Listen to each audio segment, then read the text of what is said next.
khususnya yang berhadir pada malam hari ini, bil khusus kepada ta'mir masjid apa ini Pak? Aqwa Bapak Irianto ya? Apa namanya? Suyanto. Barangkali Pak, yang penting ada Toto ya. Mudah-mudahan beliau diberikan kesehatan, keafiatan oleh Allah Subhanahu wa taala. Dan juga takmir masjid, beliau di takmir kayaknya. Muka-muka tidak asing, tampan orangnya. Kalau hujan tapi. Mudah-mudahan beliau pun disehatkan, diberikan keafiatan dan panjang umur oleh Allah Subhanahu wa taala. Dan juga adik-adik hadroh, ini ada satu tetangga ulun di kampung ini nyasar ke sini. Idris, Indo antara Banjar dan Bugis, dikasih nama Idris. Nama Nabi juga Idris, orangnya tampang tapi udah punya anak. Mudah-mudahan pula beliau dan anak sekalian diberikan oleh Allah Subhanahu wa taala panjang umur, sehat walafiat, menjadi anak-anak yang berguna bagi keluarga, nusa dan bangsa. Dan juga yang saya hormati dan saya muliakan segenap para petinggi-petinggi perusahaan bentuk estate, khusus kepada Vina, Bapak Manajer Muhammad Fauzi, nama yang luar biasa. Dari namanya sudah mempunyai makna orang yang mendapatkan keberuntungan senantiasa dipuji. Mudah-mudahan nama ini menjadi doa dan kenyataan bagi beliau, senantiasa menjadi orang yang mendapatkan keberuntungan bukan hanya dunia, melainkan keberuntungan di akhirat kelak. Amin Allahumma. Dan juga seluruh staf-staf yang berhadir yang tidak dapat saya sebutkan satu persatu, bapak-bapak, ibu-ibu, hadirin wal hadirat, jamaah kalimatan Maulidur Rasul yang sama-sama mudah-mudahan dimuliakan oleh Allah Subhanahu wa taala. Semoga dengan peringatan kita malam hari ini, tidaklah kita beranjak dari tempat ini melainkan segala dosa dan kesalahan kita, ibu bapak kita, keluarga kita, semua diampuni oleh Allah Subhanahu wa taala. Dan semoga yang punya urusan dipermudah oleh Allah Subhanahu wa taala. Yang punya usaha mudah-mudahan dilancarkan Allah. Dan mudah-mudahan yang punya hutang disegerakan lunasnya oleh Allah Subhanahu wa taala. Dan kembali bisa ngutang lagi. Dan mudah-mudahan yang hadir pada malam hari ini yang belum diberikan jodoh oleh Allah, sepulangnya dari tempat ini Allah Subhanahu wa taala datangkan jodoh terbaiknya yang dapat membimbingnya bagi perempuan dan dapat membimbing bagi laki-laki. Dan mudah-mudahan yang sudah dapat jodoh ditambah-tambah oleh Allah keberkahan rumah tangganya. Amin Allahumma amin Allahumma amin. Dan apapun yang kita hajatkan semoga dikabulkan Allah berkat baginda Rasulullah SAW. Kenapa kita terus-terusan berdoa kepada Allah? Kenapa kita terus-terusan memohon kepada Allah? Karena Allah Subhanahu wa taala berjanji, ud'uni astajib lakum. Kalian mintalah kepadaku, kalian memohonlah kepadaku, karena setiap permohonan kalian pasti akan aku kabulkan oleh Allah Subhanahu wa taala. Karena tidak ada yang mustahil bagi Allah. Kadang nalar kita kagak sampai, Kadang otak kita tidak mampu untuk berpikir, akan tetapi bagi Allah Subhanahu wa ta'ala tidak ada yang mustahil. Seperti ini yang dibuktikan oleh Al-Imam Ahmad bin Hanbal, seorang ulama yang begitu sangat masyhur dan pegangan kita ahlu sunnah wal jamaah mazahibul arba'ah, Al-Imam Syafi'i, Al-Imam Ahmad bin Hanbal, Imam Abu Hanifah dan Imam Malik. Salah satu dari 4 imam mujtahid ini, Al-Imam Ahmad bin Hanbal punya cerita tersendiri.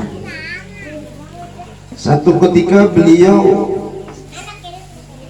ada mempunyai perasaan hendak bepergian musafir ke satu tempat, ke satu dusun, ke satu daerah terpencil, yang keinginan tersebut sangat kuat, akan tetapi beliau kebingungan dikarenakan tidak tahu apa tujuan dia mau ke tempat tersebut. Kan kadang-kadang kita begini Bu, kalau kita mau ke pasar pasti ada tujuan, kita mau beli ini beli itu, pasti tahu. Kalau kita jalan ke kampung sebelah, tetangga sebelah, atau ke kota, pasti ada tujuan, mau beli ini, mau beli itu, atau mau menjenguk keluarga dan lain sebagainya. Ada keperluan. Yang terjadi kepada Al-Imam Ahmad bin Hanbal ini tanpa ada keperluan. Akan tetapi keinginan ini sangat begitu kuat sampai dirasakan beberapa hari. Lalu pada akhirnya beliau pun memaksakan, beliau pun menuluskan keinginan yang begitu sangat kuat tadi untuk pergi ke satu daerah terpencil, ke satu dusun yang halus. Sesampainya di sana, ringkas cerita, beliau pun kebingungan, kan nggak ada tujuan, bingung. Sampai pada akhirnya dalam bingungnya beliau bertemu dengan seorang yang tidak juga begitu tua, tidak juga begitu muda. Apa ya namanya ini?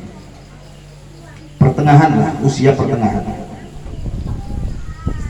Kita sebutlah Pak Le ya. Ketemulah beliau Imam Ahmad bin Hanbal dengan seorang laki-laki dengan usia menengah. Kita sebut dengan Pak Le. Pak Le itu orang apa ya? Orang Jawa. Jawa. Kalau orang Bugis Daeng, tanya Idris itu tahu, Daeng. Pada akhirnya Pak Le ini pun menyapa Al-Imam Ahmad bin Hanbal. Ya fulan bin fulan, begitu tuh kalau Arab. Ya fulan bin fulan. Wahai fulan bin fulan, mau kemana engkau? Al-Imam Ahmad bin Hanbal menjawab, saya memang mau ke tempat ini, ke kampung ini. Akan tetapi saya bingung. Apa yang membuat kau bingung dan apa tujuan kau masuk ke kampung ini? Kata fulan bin fulan, kata Pak Le tadi. Lalu Al-Imam Ahmad bin Hanbal menjawab, saya pun bingung apa tujuan saya ke sini. Akan tetapi keinginan yang begitu sangat kuat di dalam hatiku mendorong sampai saat ini aku sampai ke daerah ini. Akhirnya si Pak Le ini ngajaklah dia kepada Imam Ahmad bin Hanbal untuk mampir ke rumah. Kalau begitu, wahai fulan bin fulan, dia tidak tahu siapanya orang. Mampirlah dulu ke rumah saya, bernaunglah dulu ke rumah saya. Namun saya harap maklum, di rumah saya tidak seperti rumah orang elit, orang kaya. Saya rumah biasa. Ringkas cerita, masuklah Imam Ahmad bin Hanbal kepada rumah daripada Pak Le tadi. Dengan mata kepala sendiri Al-Imam Ahmad bin Hanbal melihat kegiatan seorang rajul, seorang laki-laki ini yang setiap harinya mempunyai usaha tukang adon roti, ngadon roti, bikin roti. Namun dalam kegiatan apapun si rajul ini mulutnya nggak pernah diam, selalu berzikir kepada Allah. Astagfirullahaladzim, astagfirullahaladzim, alladzi la ilaha illa huwa al-qayyum wa atubu ilaihi. Allahumma shalli ala sayyidina Muhammad. Setiap saat, setiap waktu, bahkan di ketika bekerja sekalipun mulutnya zikir kepada Allah. Loh guru, bukannya zikir itu la ilaha illallah. Bapak Ibu sekalian yang dimuliakan Allah, definisi zikir itu kullu lafzin min lafzil jalalah. Setiap kalimat, setiap lafaz yang mengandung di sana ada nama Allah, maka itu disebut zikir. Baik itu istighfar, astaghfirullah, itu ada Allahnya. Baik itu salawat, Allahumma sholli, Allahumma itu nama Allah. Dan setiap orang yang berzikir kepada Allah banyak sekali dijanjikan sama Allah Subhanahu wa taala. Dan ketahuilah bahwasanya janji Allah Subhanahu wa taala itu tidak pernah lepas, tidak pernah khilaf, tidak pernah salah, tidak pernah ingkar. Innaka la tukhliful mi'ad. Sungguhnya engkau ya Allah tidak pernah menyalahi janji. Janji Allah diantaranya Allah Subhanahu wa ta'ala berfirman, alladzina amanu wa tatma'innu qulubuhum bi dzikrillah, ala bi dzikrillah tatma'innul qulub. Orang-orang yang beriman, alladzina amanu wa tatma'innu qulubuhum, dan hatinya mendapatkan ketenangan bi dzikrillah, sebab mereka itu berzikir kepada Allah Subhanahu wa ta'ala. Ketahuilah para hadirin, ketika kita masih mau berzikir kepada Allah, ketika hati kita masih mau ingat kepada Allah Subhanahu wa ta'ala, Allah Subhanahu wa ta'ala pasti akan memberikan ketenangan jiwa bagi kita. Allah pasti akan memberikan ketenangan hati kita. Apalagi kita mau mengembalikan seluruh perkara kita kepada Allah Subhanahu wa ta'ala, karena tidak bakal terjadi sesuatu melainkan kehendak Allah Subhanahu wa ta'ala. Begitupun dengan kehidupan kita. Kita hidup ini menjalankan daripada iradahnya Allah. Kita punya rencana, namun rencana Allah kepada kita lebih dulu, jauh sebelum lahirnya kita sudah direncanakan Allah, sudah ditulis sama Allah takdir hidup kita. Pak Fauzi, kau nanti jadi manajer di Betung Estate, di Binturong Estate, itu sudah ditulis sama Allah dulu. Mohon maaf Pak. Pak Imam, kau nanti jadi modiem di Binturong Estate, walaupun kau orang Jawa, kau merantau nanti di Kalimantan, kau punya anak sekian, kau nanti punya umur sekian, itu sudah ditakdirkan Allah jauh sebelum lahirnya kita. Artinya nasib hidup kita ini lebih tua daripada kita. Jangan sampai kita menyalahkan nasib kita. Kadang-kadang kita kalau jengkel sama sesuatu, ya nasib gitu tahu. Menyalahkan nasib, seakan-akan Allah Subhanahu wa ta'ala itu membuatkan kepada kita nasib yang tidak baik. Padahal semua yang terjadi pada diri kita semua dipastikan mengandung hikmah. Kembali kepada zikir, bahwasanya zikir kepada Allah Subhanahu wa ta'ala itu akan memberikan ketenangan pada hati kita. Ala bizikrillahi tatma'innul qulub. Perhatikanlah, dengan berzikir kepada Allah Subhanahu wa ta'ala pasti hati itu akan menjadi tenang. Inilah yang disaksikan oleh Imam Ahmad bin Hanbal dengan mata kepalanya sendiri kepada si rajul yang sedang mengadun roti tersebut. Dan beliau pun penasaran sehingga bertanya, apa kata Imam Ahmad bin Hanbal, ya rajul, wahai rajul, dengan kegiatanmu setiap hari, dengan mulutmu yang tidak pernah lepas berzikir kepada Allah Subhanahu wa ta'ala, apa keistimewaan yang diberikan Allah Subhanahu wa ta'ala kepada kamu? Lalu si rajul ini pun menjawab, wahai fulan bin fulan, dia belum sempat berkenalan nih. Wahai fulan bin fulan, Allah Subhanahu wa ta'ala selalu mengabulkan permohonan aku. Aku minta ini, Allah kabulkan. Aku berdoa ini, Allah ijabah. Aku minta sesuatu yang bahkan kadang-kadang di luar nalarku, Allah Subhanahu wa ta'ala kabulkan. Namun wahai fulan bin fulan, ada satu permohonan yang sampai sekarang belum dikabulkan Allah Subhanahu wa taala, namun saya tidak berputus asa bahwasanya rahmat Allah begitu sangat luas, mengabulkan doa itu hanya segelintiran daripada rahmatnya Allah Subhanahu wa taala. Tulijul laila fil nahar wa tulijun nahara fil lail. Allah mampu membuat siang jadi malam, mempergantikan malam menjadi siang. Kalau untuk mengabulkan permohonan saja itu hal yang sepele bagi Allah Subhanahu wa taala. Lalu Imam Ahmad bin Hanbal bertanya kembali, apa permohonan yang sampai saat ini belum terkabul wahai rajul? Rajul ini pun menjawab, saya setiap saat dan setiap waktu berdoa kepada Allah Subhanahu wa taala karena saya pernah mendengar di sudut kota sana ada seorang ulama besar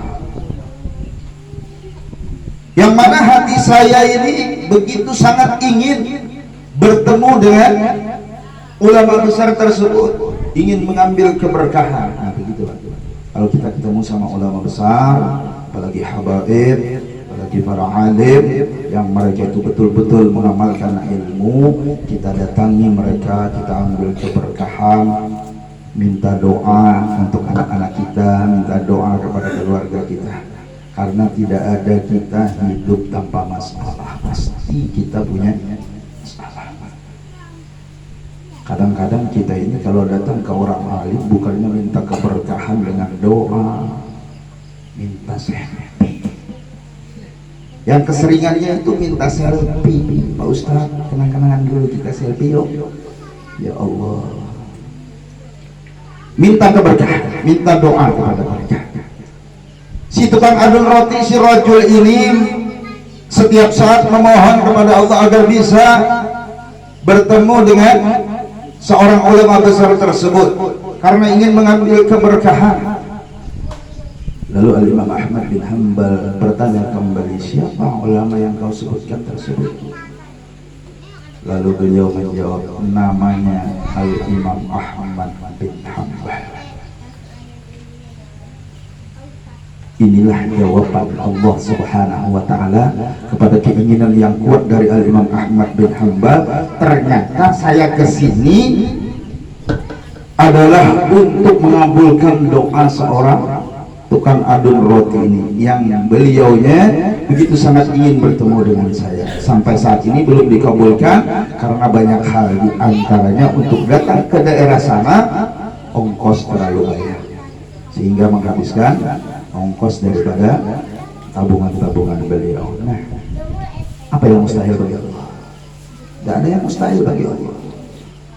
Banyak orang yang bisa berangkat haji, berangkat umroh, padahal usahanya kalau kita lihat dari penghasilannya tidak maksimal, tidak mencukupi untuk berangkat haji atau umroh.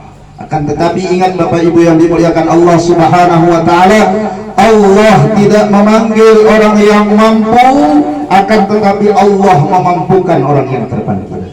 Banyak orang yang mampu, yang punya duit bahkan lebih 2 kali lipat, 3 kali lipat untuk store daripada berangkat haji dan umrah, tapi mereka sampai umur usia bahkan 70-an, 80-an belum berangkat haji.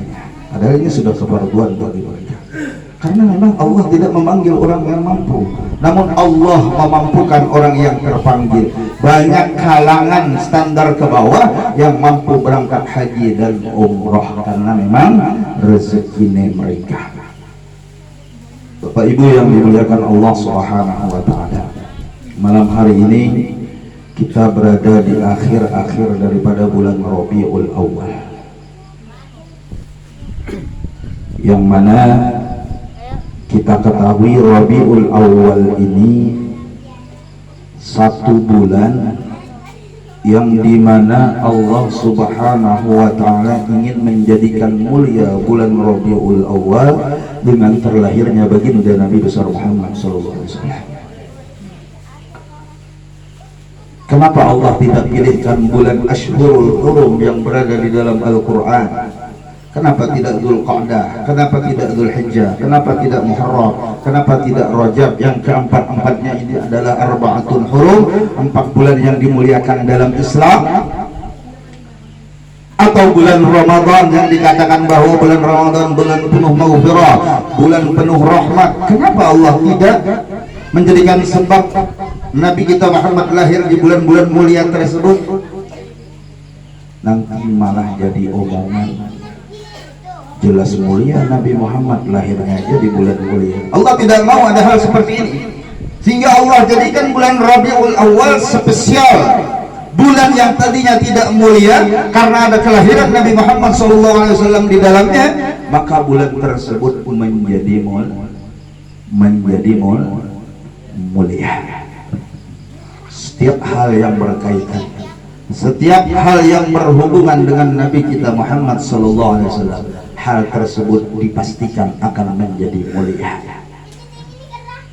Syukur, alhamdulillah, kita diciptakan Allah Subhanahu wa ta'ala secara tidak kita meminta, tidak kita memesan. Pertama, kita jadi manusia. Yang kedua, manusia yang berada di zaman umat Nabi kita Muhammad SAW.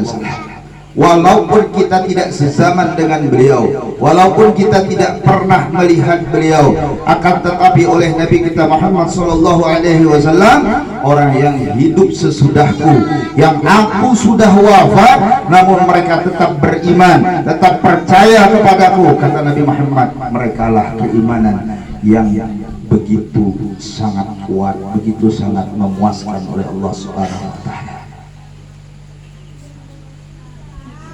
Kemudian lahirnya Nabi kita Muhammad SAW sudah sama-sama kita ketahui, apalagi anak-anak yang sering baca-baca qasidah syair. Abdullah nama ayahnya, Aminah ibundanya. Nah ini pertama, Abdullah adalah ayah dari baginda Rasulullah SAW. Aminah, Sayyidah Aminah Az-Zuhriyah, itu adalah ibu baginda Nabi Muhammad SAW. Bu, sebelum Abdullah berkawin dengan Aminah, karena Abdullah ini mengandung daripada nur Nabi Muhammad SAW, maka Abdullah ini begitu sangat tampan, yang memang orangnya tampan, tambah lagi mengandung nur Nabi kita Muhammad SAW di sulbi beliau, sehingga saking tampannya Abdullah bin Abdul Muttalib ini, setiap perempuan yang memandang beliau pasti hatinya bercita-cita, semoga saya yang jadi istrinya. Semua perempuan ketika memandang walaupun sekilas kepada wajah Abdullah, ayah dari Nabi kita, mereka bercita-cita, muge-muge gue yang jadi istrinya. Ternyata Allah Subhanahu wa ta'ala mentakdirkan Sayyidah Aminah lah yang menjadi istri daripada Abdullah, dan yang pantas memindahkan daripada nur Nabi kita Muhammad SAW ke rahim beliau. Aminah Az-Zuhriyah, kalau dihitung-hitung nasab keturunan, beliau ini adalah paman daripada Abdullah. Acil, kalau orang Banjar acil ya. Jawa apa nih? Bibi, tante kan? Tante ya. Akan tetapi bibi daripada atau mamarina daripada nasab yang jauh boleh kawin. Kalau saudaranya ayah atau saudaranya ibu, nah ini yang nggak boleh kawin. Guru, Ustaz, kalau nenek orang boleh nggak dikawinin? Seumpama ada pertanyaan seperti ini, nenek, tapi bukan nenek kita, nenek orang, boleh nggak kita nikahin? Monggo, silahkan kalau mau. Istilah bolehnya boleh, tapi urusan mampu ngelayanin lo apa enggak itu urusan lo. Nanti kalau pas kau berhubungan malam pertama, lantas besoknya kau dibawa ke rumah sakit, bagaimana? Badannya biru semua nih, badan sang suaminya masih muda tapi istrinya nenek-nenek, biru semua badannya. Ternyata pas diperiksa di dokter, bukan keracunan obat, atau dia punya penyakit tersendiri, tidak. Setelah diperiksa ternyata beliau ini keracunan susu yang sudah tidak luar sah, susu nenek expired. Ya Allah, kasihan ya. Allah sudah mentakdirkan seorang siapa yang menjadi jodohnya. Ketika kita berjodoh dengan orang yang lebih tua, inilah takdir dari Allah Subhanahu wa taala.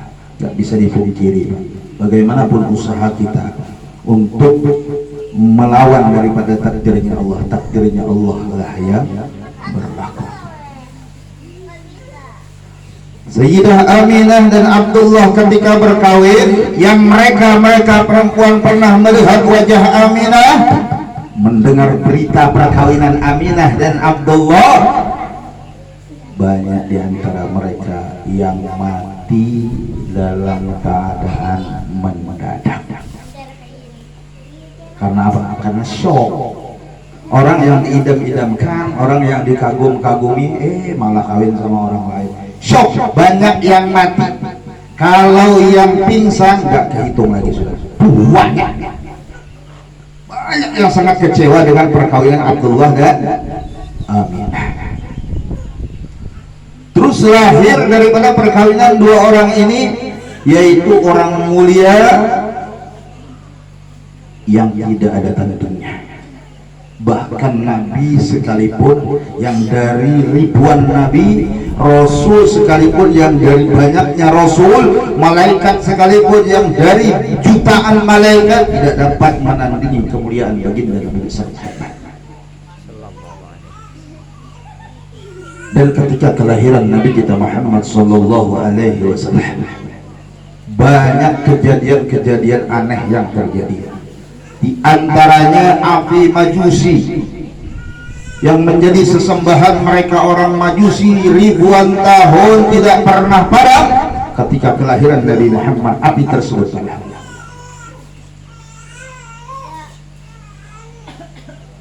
Raja Abraha. Siapa Raja Abraha? Bos daripada Ashabil Fil, tentara gajah, yang mereka berkeinginan menyerang Ka'bah, meruntuhkan dan menghancurkan Ka'bah. Oleh Allah Subhanahu wa taala dikirim batu-batu kerikil, tarmihim bihijaratin min sijil. Batu kerikil saja dikirim Allah, cuma kerikilnya min sijil, dari neraka. Faja'alahum ka'asfin ma'kul, maka mereka yang menyerang daripada Ka'bah untuk meruntuhkan Ka'bah, waja'alahum, jadilah mereka ka'asfin ma'kul, seperti dedaunan yang dimakan ulat. Tak berdaya. Sejak kapan terjadinya? Sejak ketika lahirnya baginda Nabi Muhammad SAW. Begitu sangat mulia Nabi kita Muhammad sallallahu alaihi wasallam. Ketika kelahiran beliau, mereka Raja Abraha dan Ashabil Fil, tentara gajah, tidak mampu menyerang Ka'bah, sehingga tahun itu disebut dengan tahun gajah. Jadi sejarahnya ini, Bu. Kadang-kadang anak-anak ditanya, kenapa kelahiran Nabi itu disebut dengan tahun gajah? Sang anak kadang-kadang bingung menjawab, kenapa ya? Mungkin mah waktu lahirnya Nabi, gajah pun lahir. Ngaramput di orang Banjar, kata orang Banjar ngeramput. Kenapa disebut dengan tahun gajah? Karena waktu itu tentara gajah ingin menyerang Bapak, ibu-ibu, hadirin jamaah sekalian yang dimuliakan Allah. Terlahirnya Nabi kita oleh Al-Habib Ali bin Muhammad bin Hasan Al-Habsyi menyebutkan wulida makhtunan makhulan maqtu'as surah. Dilahirkan Nabi kita Muhammad SAW itu sudah dalam keadaan makhtun, berkhitan. Kata orang Banjar bersunat. Adakah orang Binturong Estate yang lahirnya sudah berkhitan? Kagak ada, insya Allah kagak ada. Kemudian selain berkhitan, Nabi kita Muhammad SAW lahir maqtu'as surah. Tali pusarnya sudah terpotong, tali pusarnya sudah putus duluan. Adakah orang Binturong kayak ini? Agak ada, insya Allah. Bapak Ibu yang dimuliakan Allah, tali pusar ini adalah jalan rezeki kita. Allah menjamin seluruh makhluknya, seluruh hambanya, rezekinya sudah dijamin sama Allah. Firman-Nya, wa ma min dabbatin fil ardi illa 'ala Allahi rizquha.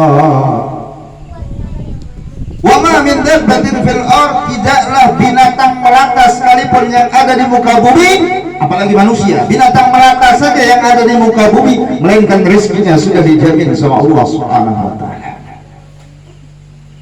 Kadang-kadang kita tidak yakin dengan masalah rezeki, padahal Allah sudah jaminkan rezeki kita. Rezeki sudah ditakar sama Allah dan gak bakal tertukar. Bahkan binatang sekalipun. Satu contoh, kita sering dengar anak-anak nyanyi, cicak cicak di dinding. Ayo deh kita nyanyi ya. Diam-diam merayap, datang seekor nyamuk, lalu ditangkap. Logika kita nih, logika kita. Makanannya cacak itu nyamuk, cicak itu makanannya nyamuk. Akan tetapi perbedaan yang sangat jelas, cicak gak bisa terbang, sementara makanannya ini orang terbang. Dihitung-hitung logika kita nggak masuk, mana mungkin cicak makan nyamuk. Tapi memang faktanya cicak makan nyamuk. Nggak bisa cicak ngambil tuh nyamuk dengan terbang, karena memang beliau radhiyallahu anhu itu nggak bisa terbang, nggak bisa terbang. Tapi Allah yang jaminkan rezekinya. Nyamuk datang dengan sendirinya, datang seekor nyamuk, lalu ditangkap. Memang rezekinya cicak sudah dijamin oleh Allah. Ketika kita meragukan masalah rezeki sehingga kita tidak berani untuk kawin misalnya, atau kita tidak berani untuk bikin rumah misalnya, tidak berani untuk nambah istri misalnya, karena kita takut di permasalahan rezeki ini, maka ketika itu bisa dikatakan kita ini orang yang lebih dongo, lebih bego daripada cicak. Cicak saja nggak bisa dan nggak pernah khawatir masalah rezeki. Kita khawatir dengan masalah rezeki. Na'udzubillah, summa na'udzubillah. Di dalam perut sudah Allah siapkan rezeki kita. Kita makan melalui tangking pusat itu apa? Tali pusat. Itu jalur kita makan. Jadi ibu kita makan, kita pun makan di dalam. Jalurnya yaitu. Sungguh terlalu bidan-bidan yang ada di daerah kita. Ketika keluarnya kita, diputusnya jalan rezeki kita, jalan makan kita dipotong. Akan tetapi jangan khawatir, Allah sudah siapkan satu dibalas dua. Nasi dua nasi, hilang satu dibalas sama Allah dua. Ketika tali pusar kita dipotong, diputus sama bidan, disiapkan kembali ASI oleh Allah Subhanahu wa Ta'ala. Yang tadinya belum mengeluarkan air, ketika lahirnya anak maka keluarlah air. Bu, ASI itu alami, air susu ibu itu alami. Akan tetapi perlu kita ketahui, kullu lahmin, setiap daging, setiap badan, setiap jasad yang kita berikan makanan yang halal, apalagi kita menyalurkan makanan tersebut kepada anak kita seperti ibu-ibu yang menyusui, maka ini menjadi tolak ukur anak kita ini jadi orang baik apa kagak. Kalau makanan kita yang halal, insya Allah anak kita tumbuh menjadi manusia yang baik. Begitu sebaliknya, kalau makanan kita yang haram, baik haram secara dzatiyah atau haram dari sifatnya, maksudnya cara mendapatkannya tidak halal. Misalnya kita ngambil aqua di warung tapi nggak bayar, bilang aja kagak. Ini kan mencuri nih, haram. Kita minum, lantas air yang kita minum ini menjadi ASI, menjadi air susu, sehingga anak kita netek dari hasil dari yang haram. Maka jangan salahkan anak kalau nanti anak menjadi anak yang bandel. Jangankan anak kita, mesin saja Pak, kalau bahan bakarnya itu nggak bersih, ada kotoran, apalagi bercampur air, itu mesin nggak bakal normal. Akan sebaliknya, kalau mesin dikasih dengan bahan bakar yang normal-normal saja, sesuai dengan minumannya sendiri, insya Allah mesin itu akan normal. Mesin, begitu dengan badan kita. Kadang-kadang kita muhasabah kepada diri kita, kenapa ya aku ini males banget ibadah. Orang azan sudah mau siap-siap ke masjid, terus kelihat lagi ke TV, ada lagi berita Lesti mau balik lagi sama Rizky Bilar, gak jadi lagi ke masjid. Pak, ingat-ingat, mungkin ada makanan yang kurang baik ada di dalam diri kita. Mungkin ada makanan yang tidak halal masuk ke dalam perut kita dan mulut kita, sehingga ini sangat berpengaruh dengan gerakan kita, dengan anggota badan kita, malas dan rajinnya beribadah kepada Allah Subhanahu wa Ta'ala. Kembali kepada kelahiran baginda Rasulullah Sallallahu Alaihi Wasallam, bahwasanya Nabi kita Muhammad Sallallahu Alaihi Wasallam terlahir pada tahun itu. Semua orang yang bunting melahirkan anak perempuan, melahirkan anak laki-laki, maaf. Karena apa? Berkat kelahiran baginda Nabi Muhammad Sallallahu Alaihi Wasallam. Kalau kita berbicara kemuliaan baginda Nabi Muhammad, kalau kita berbicara kelebihan baginda Nabi Muhammad, keagungan baginda Nabi Muhammad,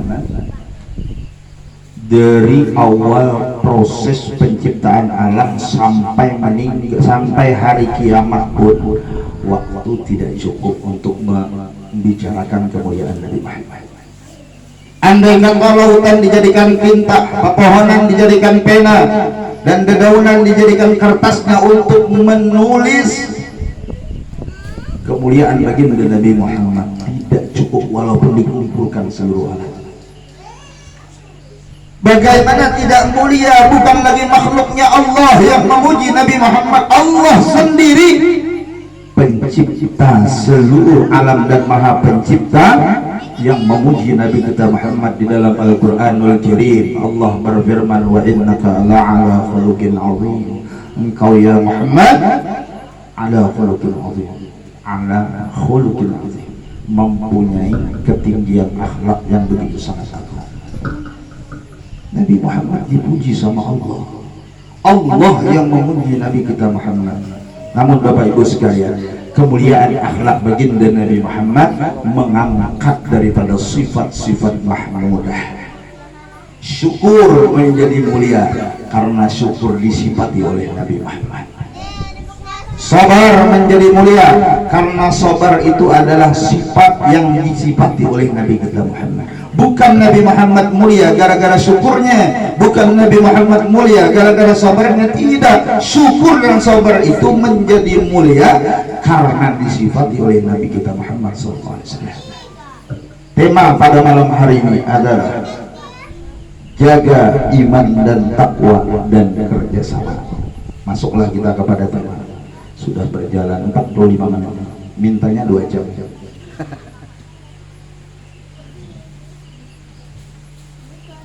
Yang gak apa-apa lah, itu hitung terakhir ya, akhir-akhirnya. Alhamdulillah, karena memang kami berprinsip, mudah-mudahan benar-benar cinta yang tulus ini di dalam hati. Kalau memang cinta tak kenal lelah, dari awal sampai akhir maulid ini istirahat belum terlalu maksimal. Kemarin kami ngisi di daerah, bukan kemarin ya, tadi pagi ngisi di daerah Bungkukan. Kemudian siang tadi ngisi di Harapan Baru. Malam ini ngisi lagi di sini. Belum ada istirahat. Akan tetapi itu tadi prinsip kita. Mudah-mudahan betul-betul cinta ini, cinta tak kenal lelah. Ini hanya sekedar tahaddus bin ni'mah. Mudah-mudahan bukan kesombongan, karena kita pun tidak meminta agar dipanggil. Silahkan tanya panitia, panitia sendiri yang datang ke rumah. Kita tidak promosi, alhamdulillah panitia sendiri yang datang ke rumah. Kita pun tidak mau jadi seperti ini, akan tetapi Allah sudah menentukan lo jadi kayak gitu. Ya mau gimana lagi, kita jalankan takdir yang sudah ditakdirkan Allah Subhanahu wa ta'ala. Kita jaga, biasanya kita tingkatkan ya. Ini kita jaga ya, berarti jaga dulu baru tingkatkan gitu ya. Menjaga sesuatu itu adalah hal yang begitu sangat sulit dan sukar. Apalagi menjaga keimanan, karena iman itu yazid wa yanqus, seperti temperatur, kadang-kadang naik, kadang-kadang turun. Iman kita sering naik ketika kita berada di pengajian, ketika kita berada di majelis maulid, ketika kita berada di majelis zikir, majelis sholawat, iman kita naik tuh. Sepulangnya daripada majelis, iman diuji sama Allah Subhanahu wa ta'ala. Sering turun iman kita, sering berkurang iman kita, apalagi sudah ada yang ngajak sampai rumah. Berbahaya. Apa itu iman? Al-imanu uryanun wa libasuhu at-taqwa. Langsung satu paket. Iman itu telanjang, walibasuhu dan pakaiannya adalah takwa. Berarti kalau kita bisa garis besari, garis bawahi, iman itu adalah bentuk keyakinan yang ada di dalam hati kita. Iman itu adalah rezeki batin yang ditaruhkan Allah Subhanahu wa ta'ala di dalam diri kita. Karena rezeki itu ada dua, ada rezeki zahir, ada rezeki batin. Rezeki zahir ya kayak yang ada di depan kita, makanan, minuman, pakaian, suami, istri, anak, rumah dan lain sebagainya, yang mata kita melihat dan merasakannya, maka itu disebut dengan rezeki zahir, rezeki yang nampak. Ada pula yang kedua rezeki batin. Rezeki batin itu pemberian Allah Subhanahu wa ta'ala, yang ditaruhkan Allah, yang diletakkan Allah Subhanahu wa ta'ala di dalam diri seseorang dan mata tak pernah bisa melihatnya. Di antaranya iman. Ada yang pernah melihat iman di dalam diri kita? Gak ada. Karena memang iman itu abstrak, bukan benda. Iman itu nur, bukan benda. Dan ketahuilah, iman itu telanjang. Iman kagak cukup kalau tidak diberikan pakaian. Apa pakaiannya? Walibasuhu at-taqwa. Dan pakaian iman itu adalah takwa. Jangan salah paham ya. Jangan salah paham. Jangan memaham bahwa iman itu orang yang berpakaian baju takwa, bukan gitu. Walaupun pakaiannya berbaju takwa, memakai sorban, memakai imamah, memakai jubah, ini tidak menjamin kekuatan keimanan seseorang. Bisa jadi saya yang berpakaian seperti ini lebih lemah keimanan ketimbang bapak-bapak atau ibu-ibu yang berpakaian seperti biasa-biasa saja. Saya yang berada di atas yang berbicara bukan lebih mulia. Mungkin bapak ibu yang di bawah yang sedang ngangguk-ngangguk kayak orang khusyuk padahal ngantuk, mungkin itu lebih mulia. Inna akramakum indallahi atqakum. Yang menjadikan kemuliaan seseorang itu adalah ketakwaan mereka. Apa itu takwa? Imtithalu awamirillah wajtinabu nawahi, yaitu menjunjung tinggi perintah Allah, mengerjakan segala apa yang menjadi perintah Allah dan menjauhi segala larangan-larangan Allah. Larangan-larangan Allah. Kita hidup oleh Allah Subhanahu wa taala ada tujuan. Apa tujuan kehidupan kita? Wa ma khalaqtul jinna wal insa illa liya'budun. Aku ciptakan manusia dan jin illa liya'budun. Tidaklah aku ciptakan, kata Allah, melainkan agar mereka betul-betul menghambakan diri kepada Aku. Jadi penghambaan diri kita kepada Allah Subhanahu wa taala, inilah tujuan Allah ciptakan kita. Jadi sampai hari ini mari kita cermin diri kita. Mari kita muhasabah diri kita. Hari ke hari, minggu berganti bulan, bahkan tahun ke tahun, sampai pada saatnya umur kita sudah 50, sudah 60. Karena memang umur umat Nabi Muhammad SAW itu baina sittin wa sab'in, antara 60 dan 70. Kalau di atas daripada 70 itu sudah dapat bonus. Kalau ngikutin Nabi Muhammad SAW 63. Ingin kita ikut Nabi Muhammad, ingin kita ikut dengan keselamatan yang dibawa oleh Nabi Muhammad, semua hal-hal yang dilakukan Nabi Muhammad kita ikuti, termasuk ingin umur sama dengan Nabi Muhammad. Kalau hari ini umur sampean 60, berarti tinggal 3 tahun lagi. Kalau hari ini umur sampean 62 tahun, berarti tinggal 1 tahun lagi. Kalau hari ini umur sampean 63 tahun, ada kemungkinan sepulang dari sini selesai, game over. Atau besok, atau minggu depan. Siapa di antara kita yang tahu dengan kematian? Oh, enak kalau kita tahu dengan kematian. Apalagi ada pemberitahuan, ada undangan dari malaikat Israel. Bos, seminggu lagi lo akan diproses pencabutan nyawa. Wah, enak ini, tinggal di masjid terus ya, tikam sudah. Walaupun mangkir kek nggak masalah. Yang penting matinya husnul khotimah dan dalam keadaan sujud. Iya, kalau ada undangan enggak, ini adalah rahasianya Allah Subhanahu wa ta'ala. Yang hari ini umur kita sudah 40, 50, 60. Mari kita koreksi, mari kita muhasabah. Hari-hari kita apa kita lalui dengan banyak berzikir kepada Allah, banyak ingat sama Allah, banyak ibadah kepada Allah, atau banyak lalai sama Allah. Banyak kalimat-kalimat yang sia-sia yang keluar dari mulut kita. Kita sering ghibah, kita sering ngomongin orang, sering gosipin orang, apa sering zikir kepada Allah. Ini perlu kita koreksi diri kita. Kita jangan terlalu repot dengan urusan orang lain. Jangan terlalu repot dengan urusan tetangga. Kadang-kadang kita repot tetangga. Saat ini jerawatan, lo bisolo perlu lo urusin. Orang cuma jerawatan, kita bisulan.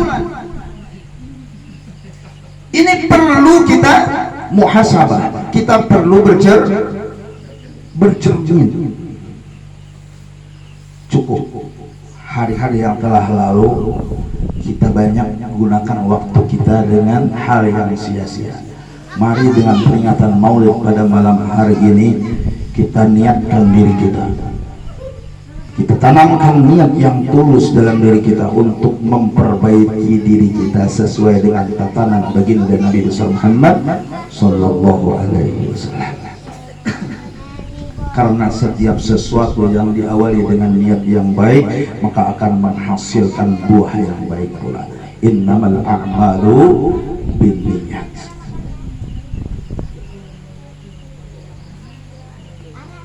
Kembali kita kepada al-iman dan taqwa. Berarti kalau kita junjung tinggi perintah Allah dan kita tinggalkan larangan Allah, garis besarnya kita harus tahu, belajar dan mengamalkan ilmu fikih, tata cara ibadah kepada Allah. Bagaimana cara angkat takbir yang benar, bagaimana salat yang betul, bagaimana wudhu yang sempurna, bagaimana berjalannya Rasulullah. Semua pekerjaan-pekerjaan yang menuruti tatanan Rasulullah, khususnya di masalah ibadah, kita perlu adanya guru untuk memberikan bimbingan kepada kita. Man lahu syaikhun fasyaitanun syaikhuhu. Ketika kita hidup tidak mempunyai guru, maka khawatir yang jadi guru kita adalah syaitan. Kita sholat sama sholatnya orang, tapi sholatnya orang melalui proses belajar, mengkaji, menuntut ilmu, tapi sholatnya kita ikut-ikutan. Beda di sisi Allah. Nilai orang yang sholat dengan melalui proses belajar lebih bernilai di sisi Allah subhanahu wa ta'ala, dan ditakutkan sia-sia orang yang hanya ikut-ikutan sholat. Pas dengar kayak gini, alah kalau begitu mending gak usah sholat, nggak ada ilmunya juga kita. Salah bu, salah. Yang benar itu sambil jalan sholat, sambil belajar. Belajar nggak perlu duduk di bangku sekolah, apalagi sudah punya anak 3-4 ini nggak bakal lagi bisa sekolah, nggak ada waktu lagi, belum lagi ngurusin anak, belum lagi ngurusin suami.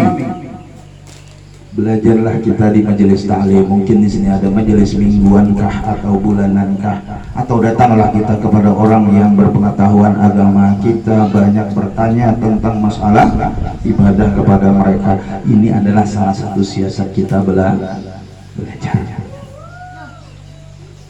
Karena kewajiban kita menuntut ilmu ini bukan hanya di ketika kita muda belia. Oleh baginda Rasulullah, utlubul ilma minal mahdi ilal lahad. Kaji, tuntut ilmu itu dari waktu kau keluar dari perut ibu, dari buayan sampai kepada liang lahat. Artinya sampai kepada kita meninggal dunia. Jadi jangan sampai kita punya pikiran, alah gue udah tua, males ngaji, alah gue udah tua, malu ngaji. Jangan sampai malu kita untuk kebaikan. Malulah kita kalau kita berbuat sesuatu yang tidak diridho sama Allah subhanahu wa ta'ala. Di pembicaraan yang lain ada hadis baginda Rasulullah SAW, al-imanu nisfani.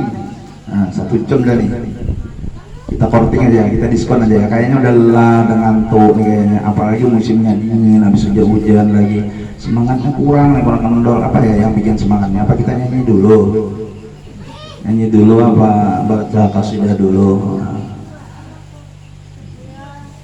Nih, di hadis Rasulullah SAW yang lain mengatakan beliau, al-iman nisfan. Iman itu terbagi 2. Artinya akan sempurna keimanan dengan 2 hal. 1, as-sabru nisfun as-sabru wa nisfun as-syukru. 1 bagian sabar, 1 bagian yang lain lagi syukur.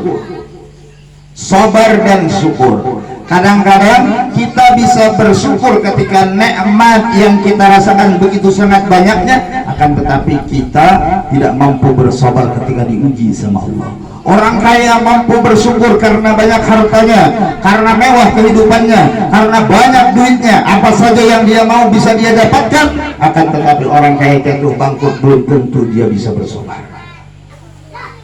Ketika orang yang kaya mampu syukur, ketika jatuh bangkrut dia mampu bersabar, maka orang ini mendapatkan keimanan yang sempurna.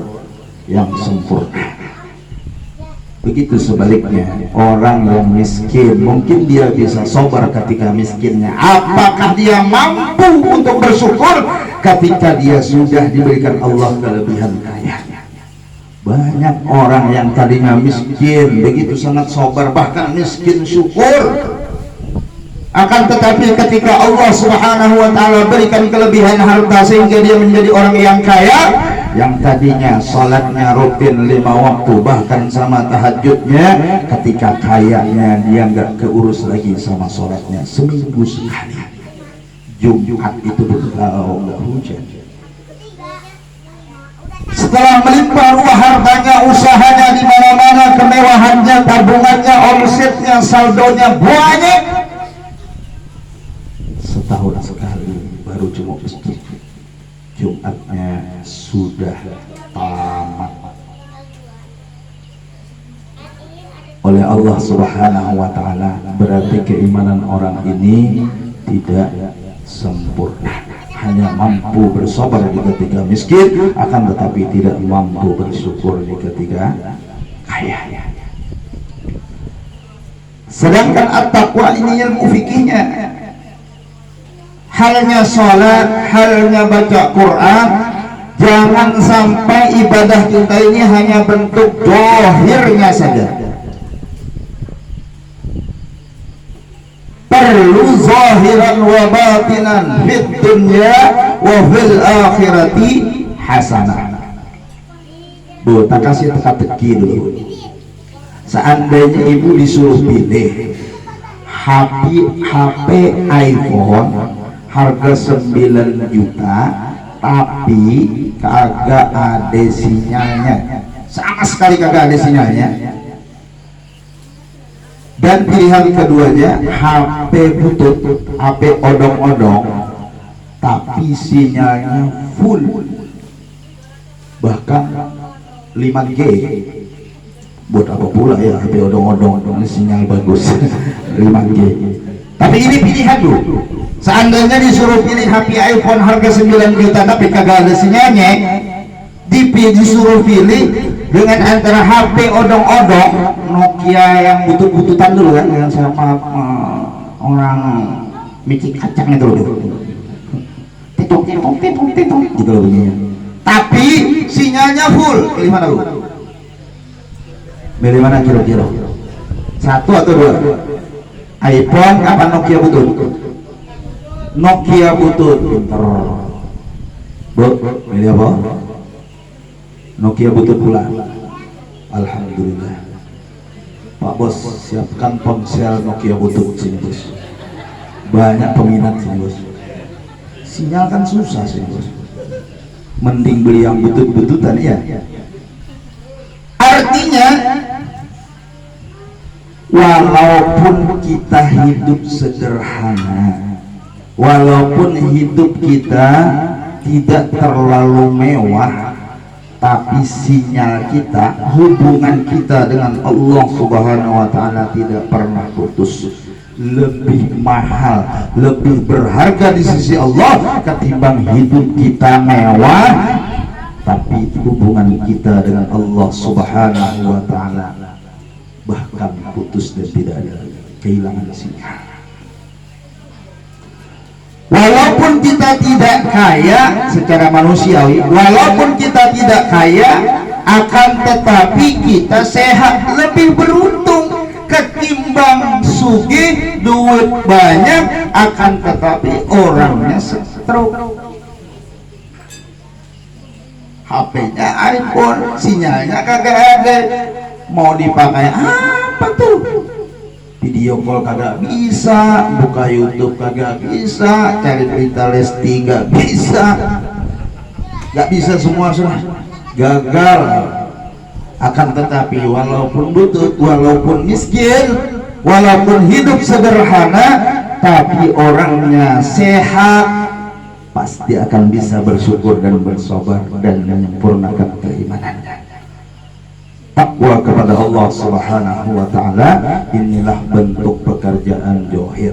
Setelah itu dan kerjasama. 3 ilmu yang diwajibkan Allah Subhanahu wa taala bagi kita umat muslim. 3 ilmu. 1 ilmu fikih, 2 ilmu tauhid, 3 ilmu tasawuf. Mudah-mudahan ini bisa jadi oleh-oleh. 1 fikih, 2 tauhid, 3 tasawuf. Apa itu tauhid? Tauhid itu adalah ilmu yang di dalamnya membicarakan ketuhanan, memperkenalkan kita kepada Allah, dan Allah kita kenali dengan kita. Man arafa nafsahu faqad arafa rabbah. Orang yang kenal Tuhannya pasti akan kenal dengan dirinya. Tinggi nih kajiannya, Bu. Siapa kenal diri pasti kenal Tuhan. Banyak orang tersalah memaham sehingga dia mengaku jadi Tuhan. Masa Tuhan pipis, masa Tuhan beol. Agak ada itu sejarahnya. Ini ilmu ketuhanan, ilmu tauhid. Intinya, inti daripada tauhid, la haula wa la quwwata illa billahil aliyil azim. Semua daya dan upaya itu adalah milik Allah. Tangan kita nggak bakal mampu menggenggam, nggak bakal mampu meraba tanpa ada daya upaya Allah dan pertolongan Allah. Mata kita tidak akan mampu melihat tanpa ada daya upaya Allah Subhanahu wa taala di dalamnya. Banyak orang punya mata tapi nggak mampu memandang, buta. Banyak orang punya telinga tapi nggak mampu mendengar, karena memang bukan telinga yang mendengar, akan tetapi Allah berikan daya upaya pada telinganya sehingga bisa mendengar. Tidak terlepas daripada Allah. Intinya di satu lingkaran yang ada di dalam batin kita, jangan ada orang lain, jangan ada zat lain melainkan zat Allah Subhanahu wa taala. Jadi kalau berbicara tauhid, kagak ada cerita hukum, kagak ada halal, kagak ada haram, kagak ada. Tauhid 1. 2. Fikih. Pembicaraan fikih ini kalau secara hukum syariah ada 7. Kalau kita uraikan satu persatu secara rinci, subuh kita ini baru selesai. Kira-kira besok viral ini saya dibilang orang gila. Habisnya jamaahnya pada pulang semua, pasti. 7. Kita singkat. Pertama, wajib. Wajib itu ketika kita kerjakan berpahala, tinggalkan berdosa. 2, haram. Ketika kita kerjakan berdosa, tinggalkan akan mendapatkan pahala. Tapi meninggalkan yang haram karena Allah. Kalau meninggalkan yang haram bukan karena Allah, nggak dapat pahala itu. Saya contohkan ya. Dia mau maling sawit, maaf kalau ada maling di sini, mudah-mudahan hampir jadi maling. Ada maling sawit, mau manen punya orang, sudah mau dieksekusi dengan egreknya, ternyata ada yang punya sawit muncul. Alhamdulillah saya berpahala. Berpahala apanya lo? Lo nggak jadi mencuri gara-gara apa dulu? Gara-gara ada orang melihat lo, bukan karena takut sama Allah dan ingat sama Allah. Kalau seandainya mau ngegrek sawit tadi, lalu di dalam hatinya mempunyai khotor dan gretek, ya Allah ini pekerjaan haram, ya Allah ini dosa, ini dilarang sama Allah, jatuhlah egreknya. Walaupun tidak ada orang yang melihat, itu yang meninggalkan haram yang mendapatkan pahala karena kesadaran dan karena Allah. 3 sunnah, 4 makruh, 5 sah, 6 batal, 7 mubah. Cerita fikih banyak hukum. Lo begini, hukumnya begini. Kau begini, hukumnya begini. You begini, hukumnya begini. Semua ada hukum. 2 johir. 3 tasawuf. Apa itu tasawuf? Tasawuf itu adalah ilmu pembersihan. Yang 3 ini jangan kita tuntut cuman 1 atau 2 tok. Tuntut dan kaji ketiga-tiganya, karena ketiganya kewajiban kita. Dan nanti ketika kita kaji ketiga-tiganya, maka kita dengan sendirinya akan bisa merasuk yang 3 ini. Saya contohkan. Ada makanan makanan oleh fikih banyak hukum. Kalau makanan itu hasil dari jerih payah lo, usaha lo, atau dikasih orang, maka makanan itu halal. Kalau makanan itu hasil dari kamu mencuri, baik makanannya kamu curi atau duitnya hasil curian, maka makanan itu haram. Kalau makanan ini secara hukum syariah umumnya adalah hukum mubah. Kalau kau niatkan untuk ibadah, misalnya saja kau makan agar tenagaku kuat beribadah kepada Allah, maka walaupun mubah dapat pahala. Jadi untuk fikihnya banyak hukum. Kemudian untuk tauhid gak kenal hukum. Saya nggak tahu urusan itu haram ke, halal ke, sunnah ke, makruh ke, mubah ke. Yang taunya saya, yang kau makan itu syariat, yang kenyang itu hakikat Allah yang berlaku. Kau yang berlaku afalnya Allah, ketika kamu kenyang itu adalah pekerjaannya Allah yang kasih kamu kenyang. Tauhid nggak pernah tahu hukum. Kemudian fikih, kembali kepada fikih. Fikih mengajarkan makan olehmu sebanyak-banyaknya walaupun makanan itu banyak, yang penting halal. Fikih. Tasawuf yang memberikan kadar timbangan supaya badan kita ini nyaman, baik nyaman secara zahir dengan perasaan kita sehat, ataupun secara batiniah nyaman untuk beribadah kepada Allah. Kata tasawuf, makanlah namun jangan terlalu banyak, karena dengan banyaknya makan maka badanmu itu akan menjadi kenyang dan rohmu menjadi lapar, sehingga kamu malas untuk beribadah kepada Allah.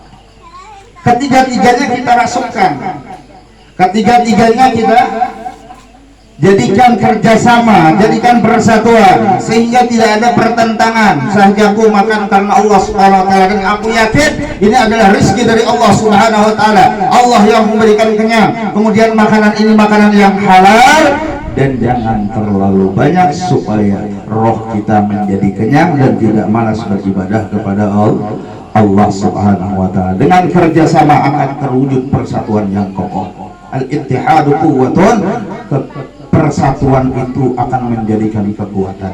Sering kita dengar, bersatu kita teguh, bercerai kita akan runtuh. Maka oleh sebab itu dalam setiap hal, terlebih masalah kebaikan, terlebih masalah keagamaan, apalagi masalah peringatan Maulid dan peringatan Mi'raj, mari kita angkat dan junjung tinggi persatuan.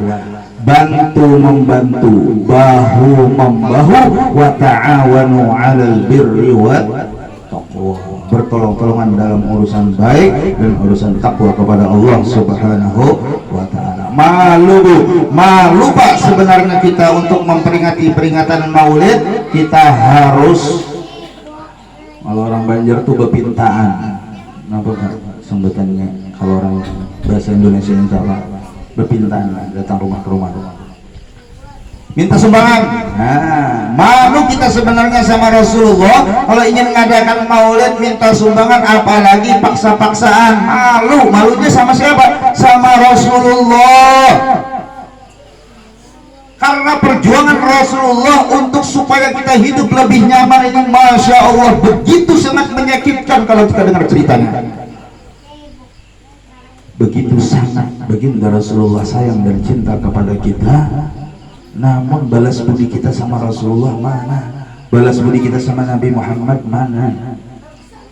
Malu kita untuk peringatan Maulid, peringatan Mi'raj, tidak adanya persatuan dalam lingkungan kita. Yang bagus, yang pas itu semua angkat tangan sesuai kemampuannya. Pak, saya urusan nasi kotaknya. Pak, saya urusan kuenya. Pak, nanti konsumsi penceramah saya. Pak, untuk penjemputan penceramah saya. Pak, nanti saya yang bayar hadrohnya. Pak, nanti saya satu demi satu itu ngangkat suaranya maka tidak akan ada kesulitan dalam pekerjaan dan akan menggembirakan hati Nabi Muhammad Sallallahu Alaihi Wasallam. Jadilah kita manusia muslim ini ibarat yang ditakbirkan Rasulullah kal bunyan yashuddu ba'duhum ba'dha. Hendaklah kita ibarat sebuah bangunan saling menguatkan satu sama lain. Dengan berkumpulnya kita di tempat ini dipastikan ada kucuran rahmat Allah Subhanahu wa taala di tempat ini. Innal jama'ata rahmah. Dan dengan bercerai-berai, dengan berpecah belah, tidak mau bersatu padu, tidak mau mempersamakan pendapat, dan egonya semakin tinggi dan lebih tinggi daripada orang lain, hanya mempertahankan pendapatnya sendiri, bahkan tidak mau kumpul-kumpul untuk peringatan Maulid Nabi Muhammad SAW. Oleh Rasulullah dikatakan wala tafarraqu fa innal firqah adab. Dengan berpecah belah itu sudah menjadi adabnya Allah Subhanahu wa taala. Mudah-mudahan Allah Subhanahu wa taala menjadikan kita, keluarga kita, anak cucu kita, dan seluruh kaum muslimin dan muslimat hatinya tertanam sifat kasih sayang sehingga ingin sekali menjunjung tinggi persatuan dan kerjasama. Amin Allahumma. Khususnya di daerah Binturong Estate ini, mudah-mudahan hatinya dilembutkan Allah untuk mau bersatu padu, untuk mau bekerja sama dan bekerja sama-sama. Amin Allahumma. Amin Allahumma amin. Dan mudah-mudahan